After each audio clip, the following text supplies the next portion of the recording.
Rob Lewis, co-owner of Steak and Steel Hibachi Inc., located at 44 West Walnut Street in Bethlehem, Pennsylvania, part of the 3 West Broad building owned by Larkin Associates. We're a full-service hibachi sushi gastropub. We have 4 places you can sit down and dine with us. We have a dining room, we have our cocktail bar, sushi bar, as well as our hibachi tables. We have 6 of them.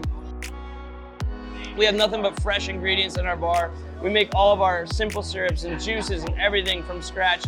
Culinary approach to a lot of our cocktails. We have classic cocktails, modern cocktails, and stuff that you may have never had before. Other than that, you know, it's a great space in Bethlehem to come check out. And I'm just super happy that Larkin Associates was here to work with me. So if you want hibachi and you've already seen the show 10 times and you just want to sit down, have a more intimate experience, you can definitely dine in our dining room, go about your evening and have yourselves a good night in the same way you would from a hibachi table.